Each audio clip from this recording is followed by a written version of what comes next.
ඔහා අද අපි කතා කරමු කිකු කියන වචනේ ගැන.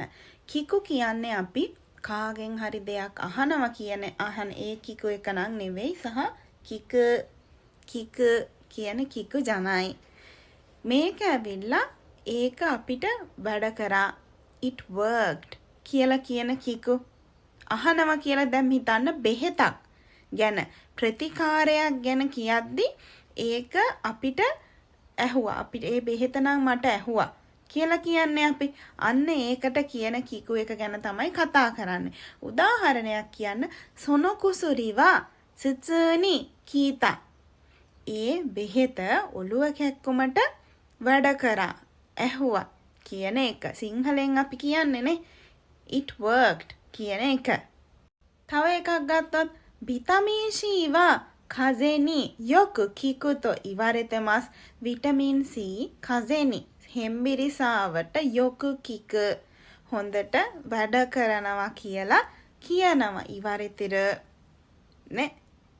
තව දැන් බෙහෙත් ප්‍රතිකාර වගේම මොකක් හරි ගින්ජිත්සක් ටෙක්නික් එකක් යම් ක්‍රමවේදයක් ඒකත් වැඩ කරනවා. ඒකත් ඕකේ වෙනවා. ඒක ගොඩ දාගන්න පුළුවන්. ඒක වැඩ කරනවා. it worked කියලා කියන්න අපිට කියන්න පුළුවන් කිකු කියන එක. උදාහරණ වාක්‍යයක් ගත්තොත් සොනෝහෝවා කිකිමාස්තා. ඒ ක්‍රමය වැඩ කරා.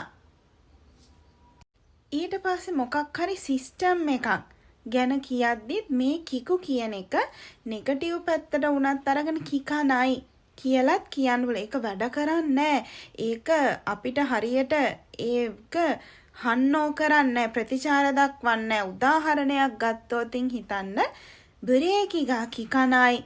ඒ කියන්නේ බ්‍රේක් එක වැඩ කරන්නේ. දැන් හිතන්න ශරීරය සම්බන්ධයෙන් වුණත් දැන් ප්‍රතිකාර ඒවත් ශරීරයට ගන්නවා. ඒ වගේම හිතන්න ඔසකේ නොමිමස්. ඔසකේ නොන්දරා සොනොසුඟ යොයිමස්කා බීපු ගමන් වෙරි වෙනවද නෑනේ. චොත්ත තත්සුතෝ ඔසකේ කීතේ කිතා මට ඔසකේ එක දැන් තමයි ඔන්න කික් වෙන්න ගත්තේ. ඒ වගේ තැන්වලත් මේ කිකු කියන එක පාවිච්චි කරන්න පුළුවන්. එතකොට අපි කිකිමස් කියලා කියන මේ කිකු එක එෆෙක්ට් එකක් තියෙනවා. එෆෙක්ටිව්. ඒක වැඩ කරනවා. ඒක වර්ක් අවුට් කරනවා කියන එකට කියන්න පුළුවන්. දෝ වකරිමස්තකා